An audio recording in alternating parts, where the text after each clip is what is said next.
All right. Hey everyone, I just wanted to go over the first half of a worksheet that we were supposed to do in class because we have another snow day and it looks like we might have a third.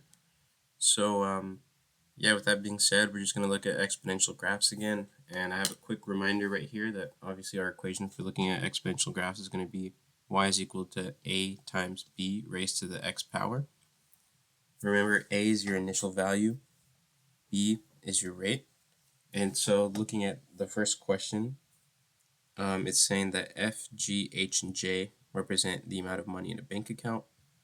And it wants us to use graphing technology to put them all on a coordinate plane and to explain how the value of B changes the graph. So I'll have this screenshot posted in our notes, but I'll go into detail right now since I have it on Desmos pulled up.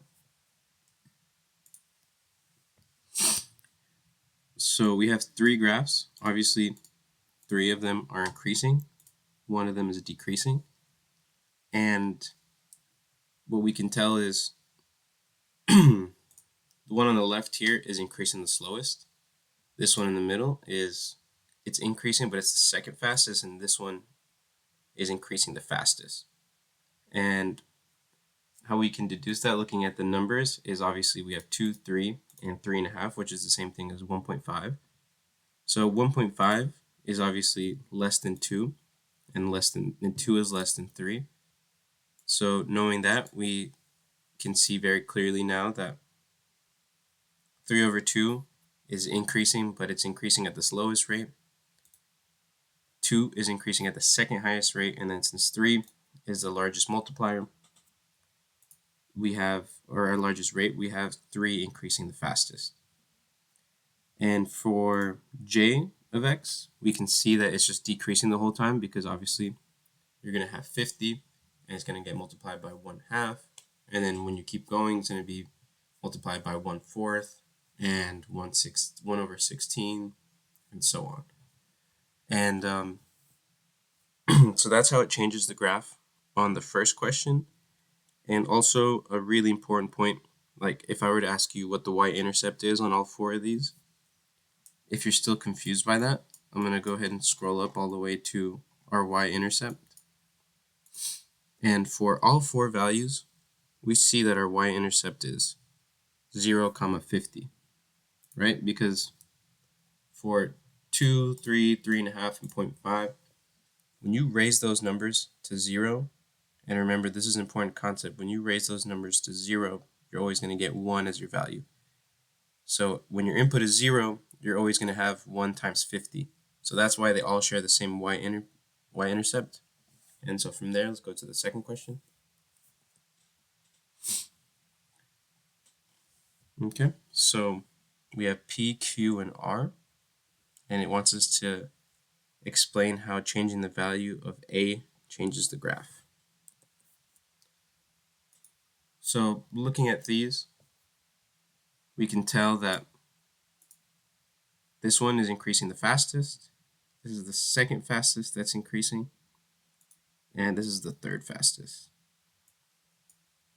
So when we see these, remember looking at intercepts, we can see that the first intercept for P of x is 0, 10 because 4 raised to 0 is 1. 1 times 10 is 10. For Q of x, we have 4 raised to 0 is 1, so the intercept for that one is going to be 40. And then obviously the intercept for this one is going to be 0, 100, because when you input 0, you get 100.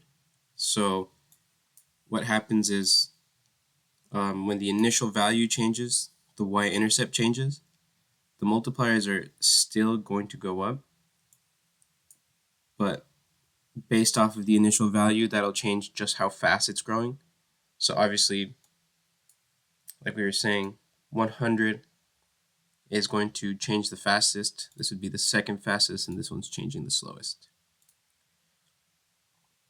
All right, so for number 3, it says we have S, T, V, and W, and we're going to check how the value of K changes the graph. For this one on Desmos,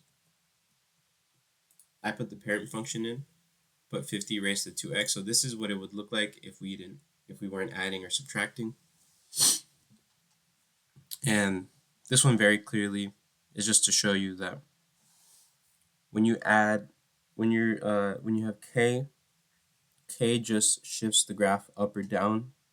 It doesn't change the rate of change by any sort of multiplier. So -1 means that you see this graph is shifting down 1.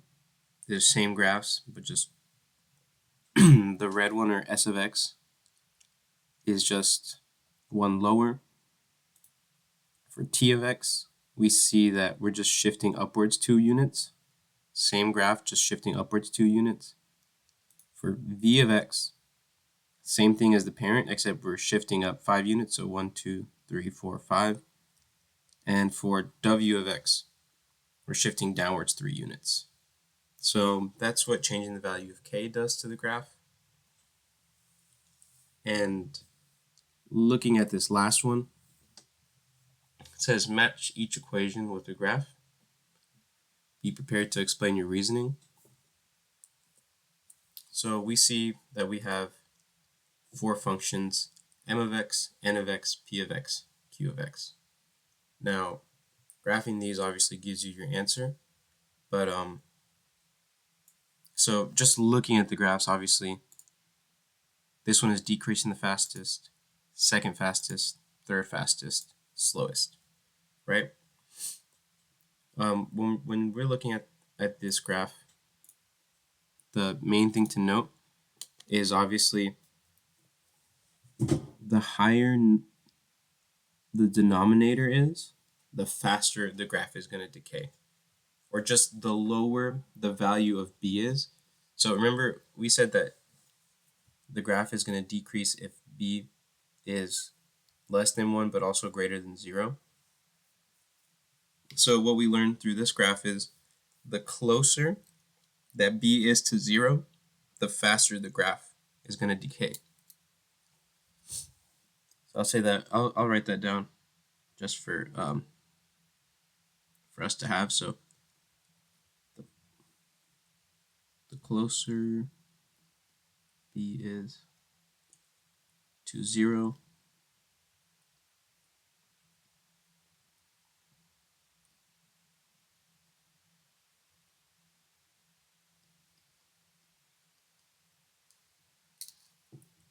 okay, and yeah, so obviously 1/4 is the smallest number, and is the smallest b value. 1/2 is the second smallest b value.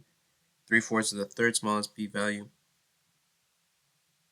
Or sorry, I got it confused. 1/4 is the smallest b value, second smallest, third smallest, and this one is closer to 1. So that's why m of x is decreasing the fastest.